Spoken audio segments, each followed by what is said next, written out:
walking through some super unkempt trails, but let's go see. Hey guys, it's Tape the Grape, and I'm at what they used to call Winnebago Poor Farm Cemetery. Now, this cemetery ran from, I read 1850s, but I also read 1880s is when it started, to the 1950s, and unfortunately, it's been abandoned since about the 50s. But anyway, over 600 people buried here, most of them unknown.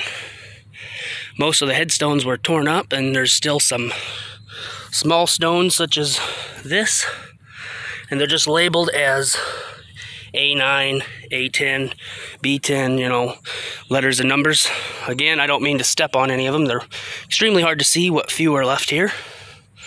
I'll tell you a little story. The reason why it was unkept, well, one of the reasons, I suppose, is I guess nobody really cared for them, and they're supposedly, I guess, the name of the place, Poor, so I don't know if that had anything to do with it. But also, back a long time ago, for many, many years, people with four-wheelers and dirt bikes, what remained of the gravestones, they'd horribly, like, jump up and bump around on the remaining headstones. So they got pushed farther in the ground, as well as this being soft ground. So a boy, I believe his name was Michael Spring, he was playing around here in this area when he was a kid, and he found some stones, as you can see. There's a few here and there, very hard to see, and he wondered, why are they here? In fact, I'm not even sure if those stones that I was showing you are the same stones. They might have been different ones, but anyway, he found some stones and was wondering, well, why is it a grave, or why is it a cemetery, and it's not all kept up? It was filled with weeds and tall grass and a bunch of brush and whatnot. So he set out as a Boy Scout to make a plan to where they'd make a program to clean it up and stuff. So they did. And again, there's been burials since, 1880s to the 1950s. Over 600 people. Most of them, unfortunately, unknown. About 100 out of the 500 or 600 are known. There's a list on a website. I'll put a link in the description to where it shows all the known people's names and whatnot, and the dates they were were born and buried. But very sad that it had to be, unkept, and most of these people are forgotten, unfortunately. And there's a little placard we'll go look at in a second, but it's in the back section of River Bluff retirement home. I actually came from the Sports Corps Center, walked up a bike trail, and then through a bunch of woods, as you saw in the beginning. I was confused on how to get here, but anyway, let's go take a look at this up here.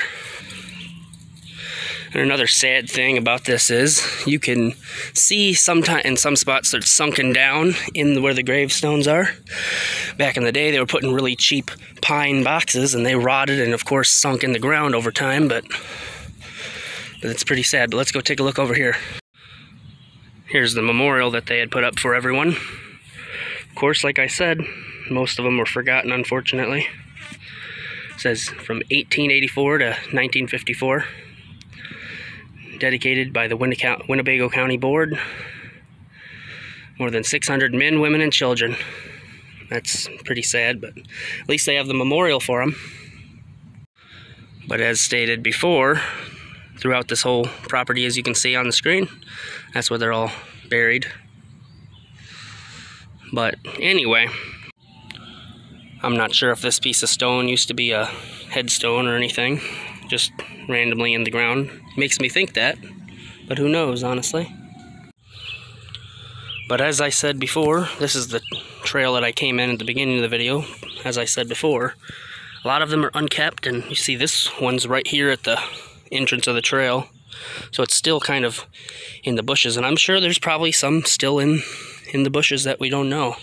Again, about 100 out of 600 are only known. The other 500 are unknown, unfortunately. I don't mean to step on them. See, look, there's another one. Again, I don't mean to step on them, but kind of can't not when you can't see them all.